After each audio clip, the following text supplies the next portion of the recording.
you for joining us today for a roundtable discussion about 5G and small cell technology. My name is Mike Harris, and I'm with Glendale's Department of Public Affairs. I want to point out first that we are socially distanced here today, and that's why we're not wearing masks. The City of Glendale has assembled an impressive panel of experts in the field of telecommunications to discuss 5G technology. Part of that discussion will be about the role that the city plays in the placement of wireless equipment like antennas and poles. We will be monitoring Facebook today for questions from the audience, and we'll do our best to provide answers during this broadcast. Now I'd like to introduce our panel, and I want to thank them for taking the time out of their busy days to be here. From Crown Castle, over on my right, Permitting Manager Nicole Russell. Can you say hi, Nicole, so we know who you are? Hi, guys. Thank you. With Verizon, we have Arizona State Government Affairs Manager Matt Clark. Morning. And then on my right here is Monica Yellen. She's from Congresswoman Debbie Lesko's office, and she is the outreach liaison. From the City of Glendale, directly on my left is Government Relations Manager Ryan Lee. Good morning, Mike. We have Engineering Director Don Bessler. Good morning. In the audience is Engineering Manager Mark Gibson. And then representing T-Mobile, we have joining us on Zoom, Senior Siting Advocacy Manager Rodrigo de la Rosa. Morning, everybody. Thanks for joining us, everybody. Before we open it up for questions, we have a short video that helps explain the city's role when it comes to deploying the equipment that supports the new 5G technology.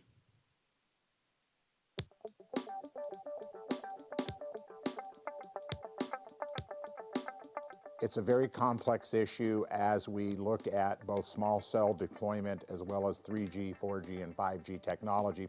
The market, consumer behavior, is driving both the technology and the proliferation of carriers. The marketplace is deciding this.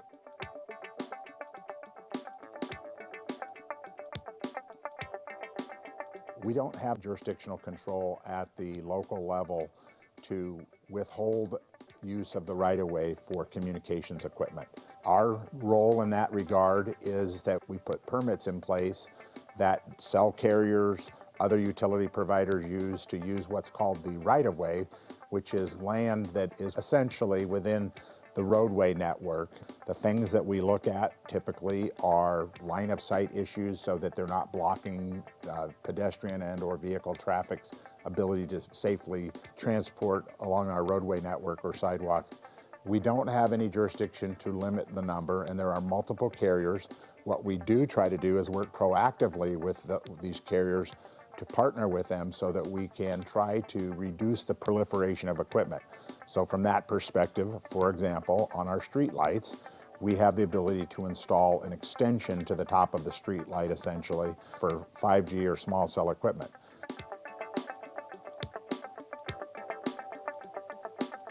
At the highest level, from an umbrella standpoint, the federal government through the FCC regulates small cell cellular technology, that type of IT infrastructure and communications infrastructure.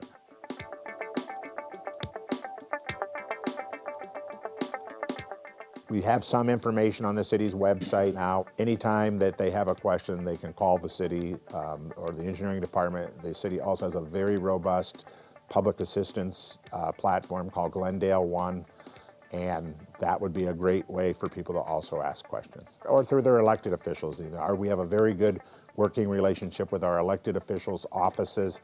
Their staff forwards information, forwards requests, and we work very hard and very diligently to give people a meaningful response in a quick amount of time. We certainly would never tell a resident that they shouldn't use their legislative processes either through the state or the federal as well to help make sure that their ideas are shared with their elected officials.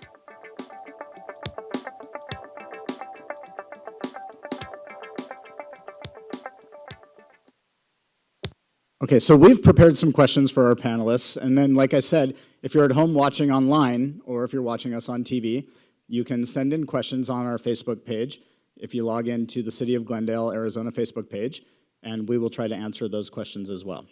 So we're going to start off. The first question we have is for Matt Clark with Verizon. Matt, can you talk about the advantages of 5G technology? Sure, I'm happy to. So first I want to thank you all for having us here. I think that this is really important to make sure that we are all open and communicating and have transparency and collaboration as we move forward. I know that this is a new technology and there are a lot of questions, and especially about deployment, what's it going to bring, different things like that. So when we're looking at some of the benefits that 5G will bring, I'm going to take you on a bit of a story, so I apologize if I'm a little long-winded, but first, today is my birthday, and I turned 46 today. So as I look around the corner at 50, I recognized a couple of things, and one of them is I am really old. And when you start to really contemplate that and you look back, I can remember when I was growing up, and the way that you communicated is you got a pager. And pagers were actually used more to spell out words like hello or different things like that. They weren't really used for communication. If you wanted to make a phone call, you had to pick up something that was attached to the wall or weighed as much as a brick. If you wanted to take a picture, you had to use something called a camera, and you had to take the film somewhere to have it developed. And if you wanted to listen to music, you had to buy a VH or a little cassette tape and put it in something called the Walkman, and you ran around your neighborhood. And heaven forbid, if you wanted to watch a movie, you had to go to a place called Blockbuster, rent a VHS tape, put it in a machine, and you watched it at home. You couldn't just get it at your fingertips. And so the technology revolution has allowed all of these modern conveniences to come available. And so 5G is just a continuation of that. It's, you had 3G, 4G, 5G. And what this will do is the speeds and the data, the ability to pass data is going to go off the charts. I mean, we're talking seconds instead of minutes. And, as I like to call the toilet bowl on your phone when it's going circle as it's downloading, before you can snap, you can download a movie. So the speed of which, just for the modern conveniences that we've grown used to, is going to be off the charts. But also, we can look at the benefits to health and safety and other things that we weren't thinking about. So for example, if you're in a car accident and the ambulance has you, they can get on a tablet and send up to the minute speed, up to the minute photos, and have a communication with the doctor or the hospital, so that when you arrive at the hospital, they are prepped and ready to go. They know what the wound looks like. They know what they need to do. So those kind of things, forest fires, all these other things that this kind of technological revolution will bring and move us forward into the future. And that's what the 3, 4, and 5G revolutions have brought forward. So that's really what we look at as the benefit. It's not just the personal as we move, as we're able to move mountains more data at faster and faster speeds, but also, for professional, holding meetings over Facebook Live, different things like that. It would just be, it's a game changer, so. Great. Is there anybody else who'd like to take a stab at that question? Matt, thank you. I'd just like to add a little bit to that. People sometimes are confused what 5G actually even means, and it actually talks about the 5th generation of this technology. It's not referring to a gigabyte or some other technical term. And I would just say that our elected officials rely heavily on interaction with their constituents, and the emergence of technology, electronic media, social media, has really provided an opportunity and a platform to get more folks engaged in their local government in particular. And our elected officials are very excited about that. And we're happy that we've got this event today, and hopefully we have a lot of people viewing. Great. And we also want to wish Matt happy birthday. I also miss Blockbuster very much. So we're going to talk about small cell deployment with Nicole from Crown Castle. First, we should talk about what small cell deployment is. And so it's an infrastructure of small antennas that are placed strategically so that the signal can bounce around without having bigger antennas in more places. Would you like to talk about how the market drives the decision for small cell deployment? Sure, and thank you also for having us here. Happy to join. So wireless networks are being greatly driven by the consumer demand for wireless broadband access on the go, in your hand, where you live, work, and play. It's no longer just considering coverage for major live events or major shopping centers, major thoroughfares. This is really getting into being able to access live streamed content everywhere. Small cells help by offloading capacity from the macro towers, but most importantly, the smaller physical footprint of a small cell allows us to deploy in areas where a macro site might not be feasible. Okay, thank you. And Don, would you like to explain with small cell how the permitting process works within the city? Sure, Matt. So let me back up just a little bit. We had the video that talked about sort of the governance around telecom and the telecom industry. The federal government plays the primary role in providing rules around a range of things that affect the telecom industry, the IT industry, and all those related industries. And then they leave it to the states to then adopt additional rules, and the state of Arizona has adopted rules similar to what you would find in other states. And then the local jurisdiction, in this case, cities and towns, also have some jurisdiction. Our jurisdiction is really about the way we manage the right-of-way. The terms you'll sometimes hear as residents or consumers is the right-of-way. We talked about that in the video. But you also hear about something called the PUE, which stands for the Public Utility Easement. It behaves, and it's an invisible thing that's on a map. It's platted on land. And the PUE stands for Public Utilities Easement. And so when developments, even way back in the good old days, happened, there were corridors placed across properties, residential lots, commercial lots, so that future infrastructure, whatever that would look like, would have a place to be put. So we manage it from the right-of-way and the PUE. We have 4 strategies that we try to follow because we have about 23 different utilities that use the city of Glendale's right-of-ways, ranging from water, sewer, gas, and then all of the telecom and other dry utilities. One, we want to make sure that when we issue permits for the use of the right-of-way that we're protecting both the city infrastructure, primarily your water and sewer systems and storm sewer systems, as well as private investments that have been made by the companies that are here today and others, to make sure that their ability to deliver reliable service is not challenged by people just haphazardly digging and excavating into the public right-of-way. So our first strategy is to make sure we protect the right-of-way. Second, we want to make sure that we ensure fair access to the right-of-way. State legislation prescribes that cities cannot make rules that are arbitrary, capricious, or in other way aligning or picking winners over losers. We're not allowed to do that. And so we'll talk a little bit more about that today, about how we make decisions and what where our authority begins and where it ends. We also want to make sure that the vendors, whether it be the vendors that are with us today or others, T-Mobile, Verizon, Crown Castle, we want to make sure that they communicate forward to the people that are impacted by their activities in the right-of-way. And so we have a very specific way of doing that.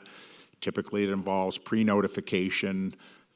Door knockers are actually old-school technology, but they actually work very well to make sure that residents are giving notification of work that will be happening in their neighborhood.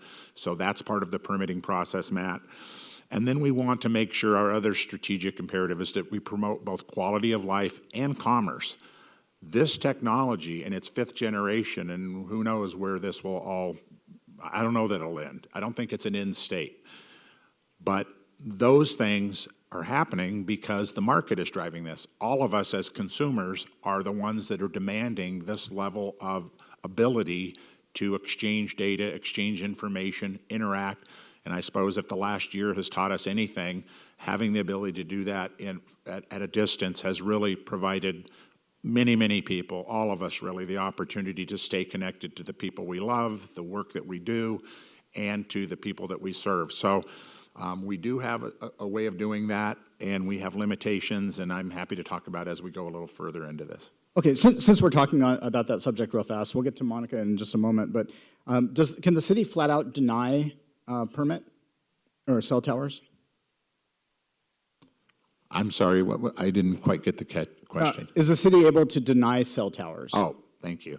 No, the city doesn't have the authority to say, you know what, we're just not going to have cell towers, whether they're small cells or large cells, in the boundaries of Glendale. We do not have the authority to do that.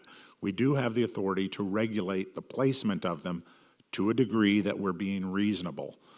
And that's a somewhat subjective term, but it gets to this issue of fairness and consistency, that we make sure that all of the providers have the opportunity to share equally in the way that they place their equipment, as long as it doesn't create a public health and safety issue. Typically for us, as I described in the video, it has something to do with what we call line of sight, so that people aren't blocked with their view, typically either a pedestrian or a motorist, by being able to operate safely or use the trail system or sidewalk system in a safe way. Thank you. We do have some questions coming in on Facebook, and we'll address them shortly. Can I piggyback off of yes, please, just a go ahead, couple of Matt. things they said? I'm sorry, I'm going to Yeah, interrupt. thank you. But I think sometimes what gets lost in this discussion is that with all the benefits of 5G and with all the benefits of moving to the small cell towers and that technology, is that sometimes we forget that you know, and I know it's one of the things that Verizon internally, and I'm sure many of my competitors and partners around the table agree with, is that we have to think about, you know, the impacts it has to folks. This is a new technology to some, and how we're deploying it. It can sometimes be scary. It can be a little confusing. And it can be outright frustrating when you don't feel that you're getting answers when something is happening in front of your home. I like to use the anecdote of I live in Phoenix, and we woke up one morning and Cox Communication was upgrading from their copper lines in front of our homes to fiber optic. Now, as a customer, that was going to be awesome because I had 3 kids at home. They still get stuff downloaded from school. They talk to their friends on, you know, on Zoom or on Facebook. They're on the phones, yada, yada, yada. But it happened at 6 o'clock. There was no notice, and they had trenched in, you know, halfway through my neighbor's yard and into mine. And my neighbors were irate and whatnot. And so because of my knowledge, I was able to talk them down off the roof, and we were able to figure it out. But I can get where a resident comes and is incredibly frustrated because they feel helpless, and they feel like, you know, look, I want to know what's going on. I get it. I want the technology. I like the cell phone. I like what's going on. But why couldn't you tell me what was happening here? I'm not going to be a big deal, but, you know, now there's this tower going in, or why is this happening, or what's going on? And so that's why I know what we've tried to do with many of our city partners and working with Ryan and others is saying, okay, how do we open up the lines of dialogue? How can we serve as an information to you? How can we talk to your elected officials and others to provide you the information of what's going on? And then give us feedback. You know, we know that when we send people out to site, that sometimes where they want to do, which is the maximum benefit of the network, of building our network, may put it right in front of somebody's home or in front of their yard. And if we just moved it 20 feet and now it's at a corner and it's not impacting anybody else, it's like, let's have those kind of collaborative discussions. Is there a way to paint the pole so it fits in with the flavor of the neighborhood? What are some of the things that we can do in collaboration with the city so that these challenges that come up, or these frustrations that these neighbors are expressing, can be mitigated on the front end? And again, that just comes back to communication, to recognizing that not everybody's going to be go 5G and this is the awesomest thing ever and yada, yada, yada. But it really comes back to that kind of human touch of, we hear what you're saying, we understand what you're going at, and let's sit down and see if we can talk. Because again, the benefits of the technology to everyone are significant. And like I say, they're game-changing and life-altering. But we also understand that by delivering it, it requires infrastructure that sometimes when you place it can be frustrating to the neighbors because they aren't aware of what's going on or how it's happening or why it's happening or how long it's going to happen or different things like that. So that's all. Thank you. Anybody else? We'll move on then to Monica from Congresswoman Lesko's office. Monica, how has Congress and/or the FCC studied or evaluated the health effects of small cell or 5G deployment? Thank you, Mike, for having me today, and thank you, Ryan. Congresswoman Lesko sends her regards today. And regarding the FCC, when the FCC approved the rollout of 5G, they took in consideration the FDA standards feedback regarding the health impacts of this technology when making the decision on deployment of the 5th generation wireless networks.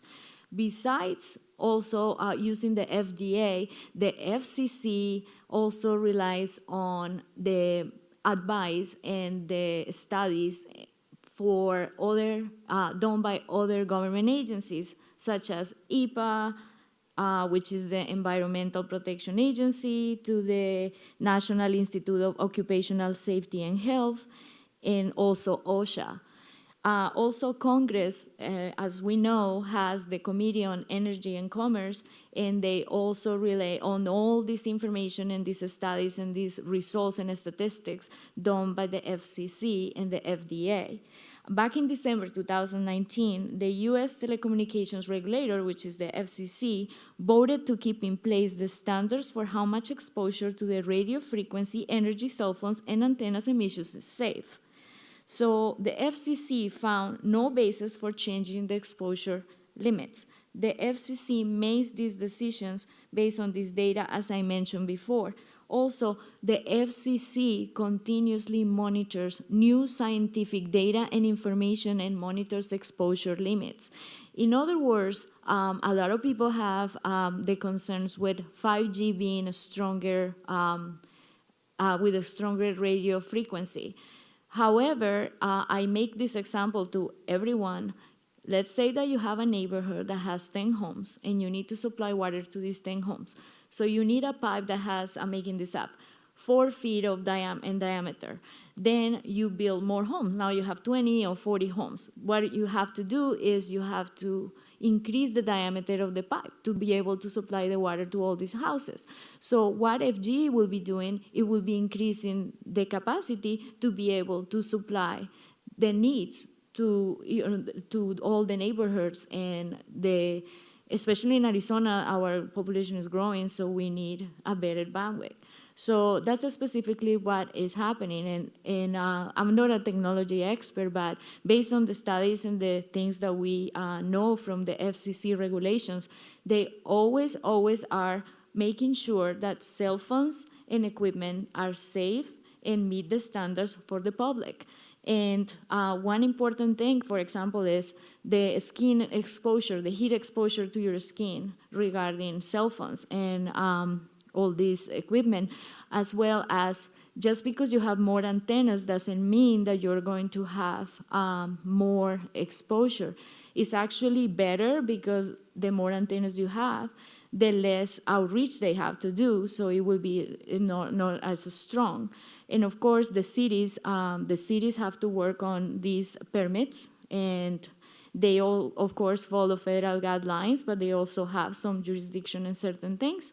And this is specifically what we wanted to tell you today about the measurements. And of course, Congress always wants the safety of the public and wants to be updated on scientific new information. Thank you. We're going to go to Rodrigo on Zoom right now. Rodrigo, how quickly does this technology change, and how are those changes incorporated into the design standards? Yes, thanks for, well, I wanted to say a couple things first in introduction. Thank you for having me remotely. I'm actually monitoring this Facebook Live event as well on my handheld, so I'm actually going to like it right now, like others have liked. So I just did that. So this is pretty awesome that I could do it from where I'm at.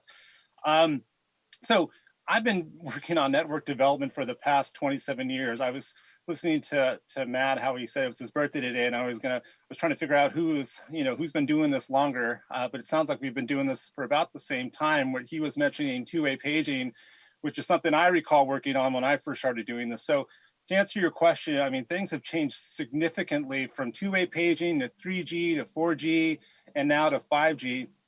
I didn't chime in earlier when there was a conversation about what 5G is, and we've heard some really good analogies to 5G and what it's about, and I wanted to take this time to share my analogy.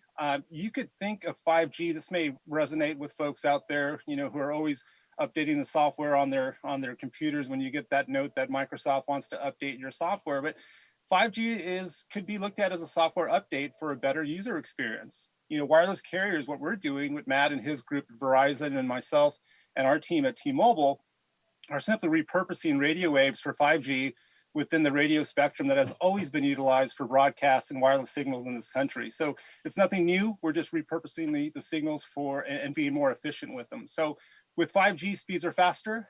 Capacity has improved, allowing for things like we're doing today, for me, enabling me to stream into into your room today. So that's where it's evolved over the 27 years that I've been. But equipment is also getting more efficient as well. Most of the time, antennas can't even be seen by folks that are driving down the road. I used to play a game with my colleagues, which is, spot the cell site. And, since we know how these things are installed, we have a better chance of winning the game than folks that don't. And then the other thing I hear a lot too when I do these types of events or go to city council meetings and hear, we are empathetic, as Matt mentioned before. We listen to the public and what they have to say. We don't turn a deaf ear to that. But a lot of times I hear folks talk about towers. You're installing a new tower, and towers are going in. And it's not so much always a tower. We're simply attaching our antennas to an existing support structure.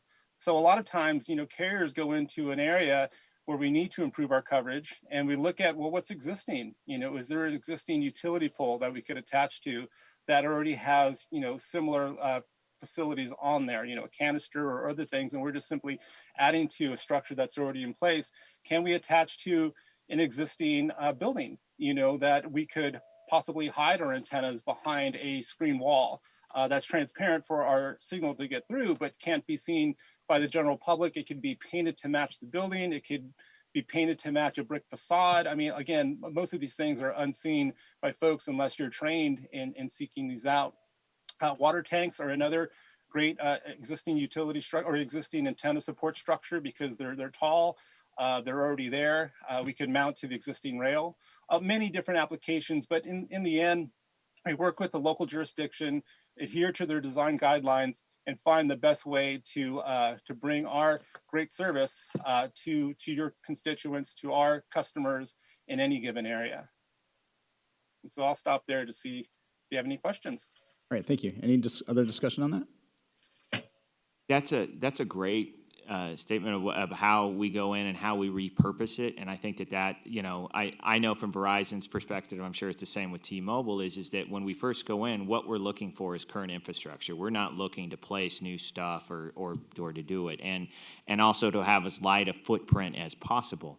One of the things that we've learned, or I've learned in my last couple of years as we've been working for the deployment, is how do we get creative? Are there ways to work with the city? And different things like that. It's opened everybody's thinking about the availability of assets, as they're called. So can we put it on a batting cage in a park? Is there an opportunity to repurpose where there's a stake and there's a stop sign? Different things like that. Again, it's about putting something that's necessary in an area where somebody's driving or somebody's walking, they don't give second thoughts because there was already something there and they're visually expecting it to be there. So how can we continue to be creative and think about doing it? And that's mostly for new pole placements. For, again, when we're looking to repurpose light poles or street lights or different things like that, that makes it much, I use the term easier loosely, because it's already there and the existing infrastructure is there and people are used to seeing it. And so it's just about vertically adding the small cell antennas and whatnot. But I want to piggyback on what he was saying on what was said earlier about, it is much smaller. And there's this expectation, I think, in the public, again, because when they hear tower, they think this ginormic thing that they see up on a mountain with hundreds of antennas and big circle domes. And they're like, you want to put that in front of my yard? No way, that's not going to happen. You don't want to put that in front of my school? No, that's not going to happen. Whereas the reality is it's much smaller. It's the size of a large backpack or a carry-on suitcase, and it can be put vertically where you really have to look up to see it. And then if you paint it, you put other aesthetics on it, you camouflage it in other ways, you can make it almost invisible to the naked eye, or at least where they're expecting it. So again, as we continue to collaborate and as we continue to move forward, we look for different opportunities and ways to deploy. But also as the technology changes, one of the things that we're always looking at is, okay, how does it get smaller? Are there other ways to put it? Does it always have to be in tower form? Those are the kind of things that we're studying every day. I'm sure T-Mobile is studying every day, Crown Castle. The technology is ever changing, and the moment that it changes and it's easier for us to deploy and it's better for the consumers or the constituents, we're ready to go, and we're ready to work with cities on whether it's pilot programs or other things like that. Just this year, we've worked with our utility partners in taking away that big, ugly, the electric box that provides power to our small cell towers that are essential for the use and the deployment of the technology that happen to be right next to it, but can sometimes be an eyesore to the general public.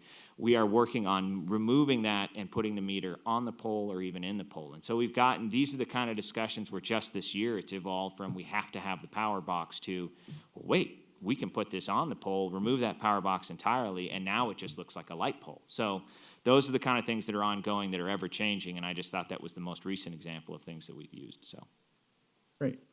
Anybody else?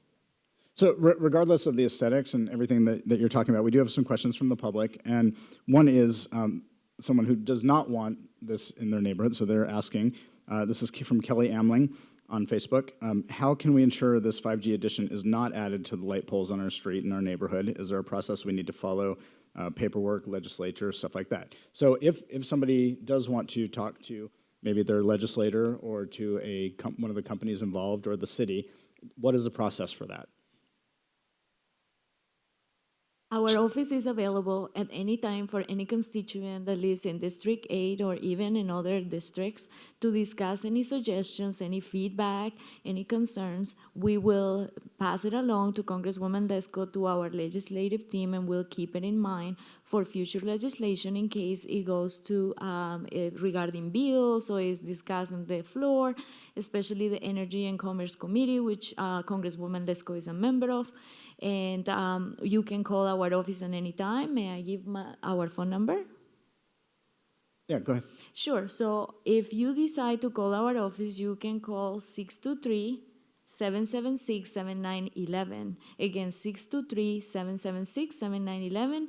You may also reach us via website, which is www.lesco.house.gov. Again, www.lesco.house.gov. We are available to you anytime if you have questions, suggestions, feedback, anything regarding 5G or any other topics that you would like to discuss and bring to our attention.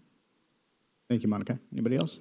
Don? Mike, I'd like to jump in that because I think it was, if I understood the question, specific to, I live in a neighborhood in Glendale. I don't want to see this equipment attached to our streetlights. Yes, that's correct. Yes. So, yes, the city can say we're not going to attach to streetlights. But the practical effect of that matter is then the carrier or multiple carriers will, and they have the legal right, beside whatever position the city may take, to install their own poles. So now we have more poles than we would otherwise have. So the city has taken the position for many years to try to make the best of that situation and make as small as possible attachments to our existing streetlight poles. So that, in our way of thinking, is a way to provide less visual issues for people that don't want to see a proliferation of poles. I also want to go back to something I said earlier, that the city has to be fair and consistent. So we have allowed this to happen. Unless we change that position, then we would have to change it broadly and not pick and choose different carriers to do it with.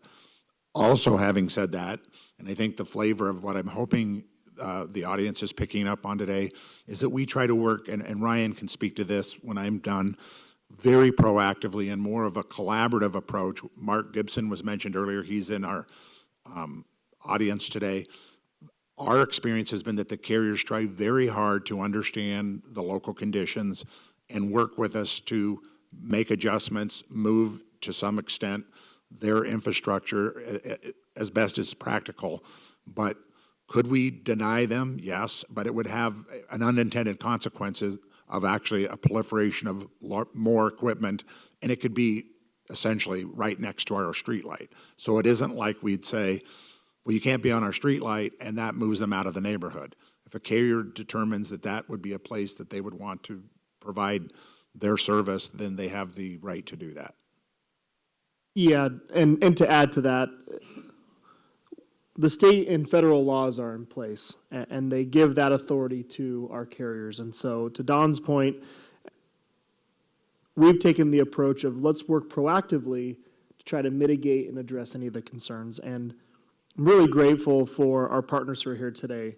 Crown Castle, T-Mobile, Verizon have made multiple presentations, have made themselves available to regional committees, to local governments. They've reached out to us, government relations offices, and to the technical experts like Don and Mark who are here with us today. And so until those state and federal laws are changed, we are going to take the approach of let's work together to mitigate these concerns and provide a service that is, as we've mentioned previously, is a market-driven demand. You know, the carriers are responding to the demands of their customers, and so we are working collaboratively to try to find these ways that we can that we can support the businesses in our community, that we can support families, that we can be one of the first cities to welcome specific industries into the city, and be competitive in our jobs.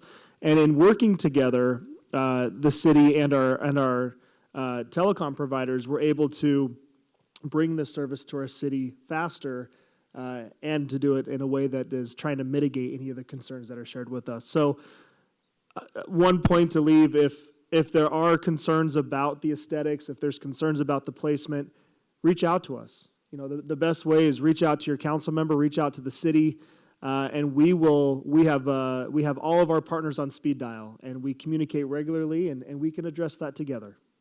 Thank you. Don? Yeah, Mike, I just wanted to add, in many instances, it's not just attaching a piece of equipment to an existing streetlight. It may happen that carrier ends up putting in a new street light for us that's stronger, more durable, newer. So that's a benefit that the city received of having some of our street light inventory. I think we have about 18,000 street lights, if I'm not mistaken, or maybe a few more. My colleague Trevor Ebersol manages that out of the transportation department. But it's not just attached to an existing pole. It could be replacing something, so we have newer equipment. Thank you. Anybody else? I just Yes, wanted Rod? to make a, Okay, we'll start with Monica, and then we'll get to you, Rodrigo, in just a moment. just a clarification. As probably many people know and some don't, we work at federal level, so we work at legislation at only federal level. We have no jurisdiction on cities, states. However, we cooperate with the cities, and we're very grateful to the city of Glendale because we are always in constant communication. And of course, if anyone has an issue, they can always bring it up to us. But it's just a quick clarification about local laws and local regulations. We have no jurisdiction on, only federal legislation and changes that would affect the country. Thank you. Thank you. And then Rodrigo with T-Mobile. Yeah, I was just going to say kudos again to the city of Glendale for being on the front of all this. This is the first Facebook Live event that I've been to where you could cover a lot more people than you can say at a public hearing. So, kudos to that. And also, you talked about the collaboration. So Matt and I and others, we are fierce competitors. We do, that's just business. But when it comes to educating folks and partnering on these messages, that's when we all come together. So I just wanted to make mention of that. Anyway, so I'll stop there. I was going to say the same thing in a different way, but I just wanted to say thank you for this platform to be able to get to so many people to get this message out. Yeah, thank you again for joining us. We're happy to have you here. We do have some more questions from Facebook. We have a few questions from Corey Amling. The first one is, will there be an app showing where all the locations of the 5G antennas are located? I'm assuming that means within our city. Mike, we have a website for engineering with the city of Glendale, and if we don't have that map up now, it's something we can certainly populate. I think there is about 800 small cells spread throughout the city at this time. I think there's about another close to 90 that are currently in some stage of permitting, but we can certainly add that information periodically and then update it on our engineering webpage. If somebody had that request, we could definitely, if they want to contact us, get that contact information, and we will get them a copy of that. Okay, thank you. And the next question is about health concerns. Will there be, excuse me, what kind of sound science or data has shown that 5G is not harmful to humans? I don't know if we have anybody here that can address that. So I can speak again. I'm a scientist. I oftentimes forget to tell people that it's a political scientist, which means ASU got a lot of my money, and I'm able to talk in circles and not ever answer a question. In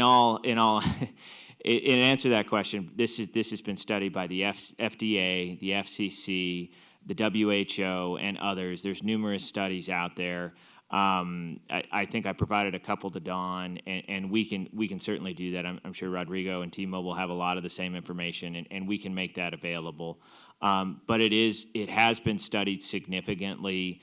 RF or radio frequency emissions are what happens with the small cell towers. And that is very similar to having a TV, a baby monitor, others, different things like that, which are in anybody's home. And the height at which these antennas are deployed significantly reduces the exposure again. So I think the water pipe is probably the best example that I've heard in explaining it. Other than to say it has been studied significantly by multiple federal, state, and worldwide agencies, and it's been found to be safe. So we operate significantly below those standards. So again, the equipment we deploy is incredibly safe. It's been studied, and that's my answer. Thank you. Yeah, this is Rod. We do follow all local, federal, and state guidelines, but I think it was the conversation we had earlier when this was discussed about the FCC reaffirming in 2019, the current standards, and there isn't any. Well, I guess the international and scientific consensus is that there are no known health risks from RF energy at low levels approved for everyday consumer use, similar to the other uses that Matt talked about. These are radio waves that we've been using in this country forever, and we're just repurposing for this use. Thank you. Anybody else? Okay, also from Corey Amling, will there be only 5G devices available for sale in case clients want to purchase old 4G technology phones? Will they be available? This is Rod again. Hey guys. No, I mean, so it's going to take a while to phase in 5G, right? The penetration with 5G handsets, I don't have the percentages offhand, but they're growing. But we still maintain our other networks in order to have people, so people could be able to use their phone until we transition fully to 5G. And I'll just piggyback on that. The market will largely determine as we phase out. But yeah, both of my devices are 4G.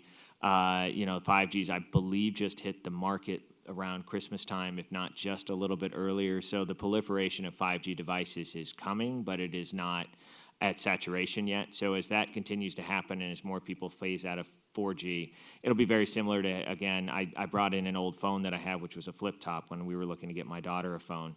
And, people laughed at me because it was a 3G technology, and they're like, we don't do that anymore. So, as it phases out, there'll be, 4G will no longer be as available as the 5G platform is. But again, that'll all be market determined as people get saturation with 5G and the devices change and the technology matures. Thank you. We have some questions coming in over email as well, so I'm going to turn it over to Ryan to read some of those questions. Yeah, thank you, Mike. Several residents had submitted some email questions as well. So a couple of questions, one from Mr. Ron Short in Glendale. The first question he has, we've talked about the light poles. One of his questions is, can the 5G antennas be placed on street light poles to eliminate too many poles in the neighborhood? And Don had already addressed that question. One question that hasn't been addressed, I don't believe, is can the new small cell poles be placed in the rear of lots that would eliminate small cell poles being placed in front of the houses, perhaps located next to the mailbox clusters. And so, Matt, I know you've talked about that there's other ways to look at where the placement is, whether it's in front of someone's home or it's on the side yard or in the back. Do you have any other comments you want to address? Sure. The answer to that is it depends on the location and what's available. Again, it's not as if we can just go out, place a wooden or aluminum pole, and then put an antenna on top of it and it lights up. There's got to be power and fiber and other things that go that light up the tower. So it depends. How easy can it go? Or, does it require, getting multiple approvals? How do our partners feel when we're deploying it? Different things like that. Now, as I like to say, we never rule anything out, and we're always open to the discussion. But we have found that both from the constituents' perspective and the company's perspective, it's much easier to continue to operate in the right-of-way as opposed to going into different city procedures, whether it's zoning, whether it's different things like that. Is it public versus private land? So there's a whole host of questions that need to be answered and discussed if we're going to move the pole from in front of the home, which is currently in the right-of-way of the PUE, to the back of the home, which could be an alley or somebody's back corner or whatnot, because now you're looking at who owns that property, how does it get lit up, do we have to rent the space, and those kind of things. So, again, I never say never, much to the discernment of my superiors, and I say we're always open to discussions, but there are some challenges that will likely need to be addressed. It's not just as simple as, well, why don't you just put it over in that corner instead of right over there? Thank you. Another question from a resident, Jane Bachman, is asking, will safety RF emissions be pursued by the city and reported to the citizens? That's a question that we've been asked multiple times, and that's really a question that's driven to the FCC. So we're grateful to Congresswoman Lesko's office. They have committed to getting us in touch with the FCC as they are transitioning staff under a new administration. So we do have plans to try to ask some of these questions to the FCC and see if we can address some of these questions from the citizens. Don, do you have any? Yeah, Mike, I just want to say when Ryan and I gave an update to the city council, I think in early January, and about this because we had the council, this is forefront on their mind about this emerging technology and all of the things that we've discussed today. And we asked the council if they felt comfortable adopting 3 basic goals. One was to increase public awareness. That's what today's about, and a way for us to engage. And hopefully I'll be very interested to see the number of people that monitored this online and participated. I'm hoping it's significant. Also, they asked us to engage our federal agencies to provide the most current public health information. And as Ryan said, we're so happy to have the Congresswoman's office here. We're hoping to do this again. We're hoping to get federal employees here that really live and breathe this as part of their core work to be able to talk to that information specifically from our residents. And then also, and this is where this is his bread and butter, and that is to collaborate regionally to make sure that our city council is in sync with our jurisdictional neighbors to make sure that the state and the federal government hears our voice so that our voice is not lost. Thank you. Ryan, anything else?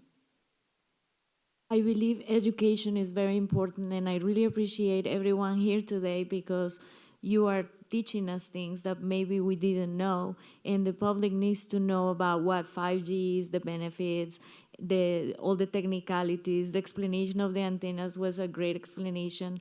Many people didn't know that antennas are not huge. It can be small. And as I mentioned before, the fact that you have maybe more antennas than before doesn't mean the exposure will be higher. It means that the antennas that don't have to work and have as much power as having it so far from each other. So I think it will be is a good explanation, and we really appreciate it. Thank you. We do have one more question from Facebook. Hopefully I'm saying the name correctly, but it's from Paulo Brea. And the question is, what is the timeline for the city of Glendale to implement the 5G technology?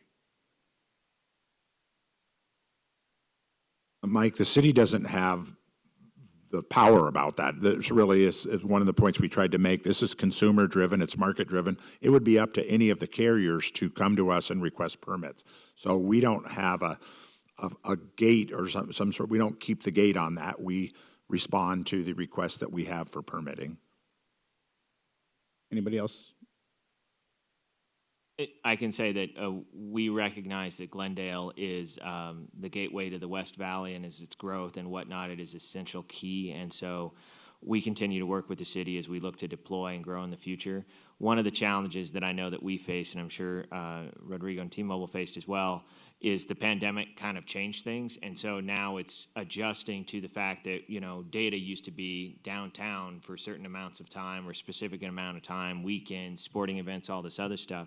And now it's at home. It went from the downtown working urban core to more of the suburban core. And so how are we adjusting to that? What do growth patterns look like? Is this going to be a permanent versus a temporary change? Is it going to be a hybrid? So as we continue to monitor those and we look at the market, we'll continue to adjust our plans as we move forward. So I don't ever like to give specific plans other than we say that we recognize the importance of Glendale and continue to work with the city staff as we look to deploy. Great. Yeah, just to piggyback on that, the traffic has moved around because of what we're currently, facing, and it's been, we responded quickly to that. But I would just say that we're investing heavily across the country in Glendale and other places like Glendale to bring 5G a reality to everyone. Great, thank you. Before we close, I want to just offer all of you a chance to give any closing remarks you'd like to give. If you want to talk a little bit about what your companies or your office are doing in regards to 5G or small cell technology, anything else you'd like to add that we didn't cover today? Go ahead, Nicole. Yeah, I just want to kind of piggyback on some of the other discussions that we've had today And I want to highlight that Crown Castle is a shared infrastructure company. So as we talk about reducing proliferation in the right-of-way, or even macro sites in private property areas, Crown Castle has a portfolio of 40,000 macro towers, over 80,000 route miles of fiber, and over 80,000 small cells, both on air and under contract. So we're constantly working with our jurisdictional partners and with the providers to find a combined solution that will help reduce that proliferation by combining multiple carriers within one pole. So we're really excited to continue to work with Glendale and our partners here today. Thank you. Anybody else? Matt? I just want to express my thanks again to the city of Glendale for offering this platform for us to kind of come through and talk through these issues and really have a chance to talk not just with our partners, but to the city and others as a whole. I feel like I've kind of monopolized the conversation, so I apologize to everybody out there that had to look at my mug all day. I don't have really anything other to add other than we are excited about the partnership we have with the city. We're excited to bring this new technology to your residents and the growth and the positive energy and opportunities that will come about with the deployment of 5G. We know that there are concerns that have been mentioned throughout the community, and we continue to commit to the city that we'll work with you as we address these and see if we can make it work where it's advantageous for all sides. Monica? Well, thank you so much for having us today, and I want to reassure our constituents that our office cares, that we're here to serve you, that we understand your concerns, and we are open to hear them. And of course, we will be in contact with the FCC to get more answers. Of course, we know a little bit of the regulations and the things that the FCC is doing, but it will be a much better conversation to speaking with them directly. So thank you very much for your time, and we are at your service. And don't forget that our office is at your service, and you can contact us at any time. Thank you. Rodrigo? Yes, thank you for having me virtually again. When I talk to folks about T-Mobile, a lot of folks don't know that T-Mobile acquired Sprint recently, so we're able to use their sites and bring faster connectivity than we were to do by ourselves. So that's one. We're bigger and badder. There's some things that we've done around the pandemic, actually even before the pandemic, that I share with decision makers and folks across the country. A project 10 Million, where we recognize the lack of home internet to some households, and so we close that gap by providing free hotspots and discounted Wi-Fi to school districts. So if your school district doesn't know, reach out to us and we'll let them know. We have a National Connecting Heroes program where we provide free and limited text and talk and smartphone data to our first responders across the country. We hire military families and their spouses. We're on a track to hire 10,000 of those folks by 2023. And if there isn't anything that you learn from me today, and that's the color that I'm wearing. So for our T-Mobile customers out there, this isn't pink, this is magenta. I call it mangenta. So when you're out there, look for the magenta sign and come on in, and we'd be happy to get more customers and provide. And we're looking not about customers, but providing the service to the folks in Glendale. So we just wanted to put a pitch in for us and what we're doing in your community and other communities across the country. Thank you.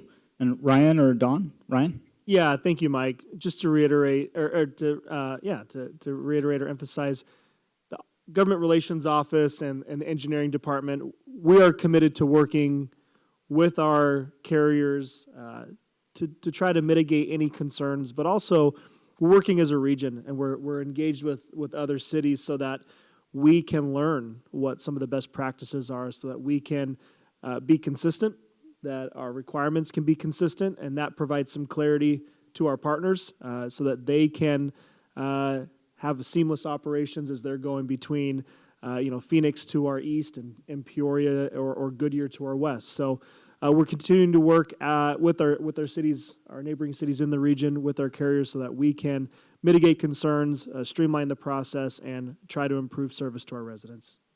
Thank you. Don? Yeah, Mike, I would like to say a couple things. I've been doing this a while too, Matt, and I remember the days when we didn't have any of this, and somebody told me, I was a young municipal employee, we're going to move into this thing called the information economy. And it was like we didn't even have any there wasn't even a concept of what that might mean. We were still doing work on, yellow legal pads. And now we know what it means, and we probably only know a little bit about what it means if we were able to fast forward 20 years ahead. I remember my daughter Hannah's watching from New York City today. I remember when we used to have to pay a $300 a month bill because she did a little bit of texting. So those days are behind us, thank goodness. But what I really want to say is that our elected officials, our city administration, our city manager, Mr. Phelps, we are about engaging with our residents, and we will engage you wherever you are, in the neighborhood, virtually, whatever it takes, so that we can make sure that your voices are heard, your ideas are considered, and that we do that in a way that makes sense. It's sensible for us to do that. I want to thank Sue Bredding and the communications team and Mike and all of you guys for helping pull this together. I'm proud when I hear Matt and Rodrigo and the other panelists say that nobody else is doing this. This is the cutting edge. This is what Glendale's about. And Glendale is the center of the West Valley, and we're very proud of it. So thank you all for engaging, and we're happy that we were able to pull this off.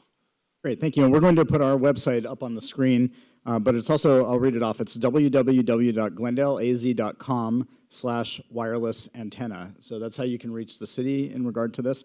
And that's going to wrap it up today. I really want to thank our panel for coming today, and Rodrigo for joining us on Zoom, for the city for putting this on, and thank you to those of you at home for tuning in as well.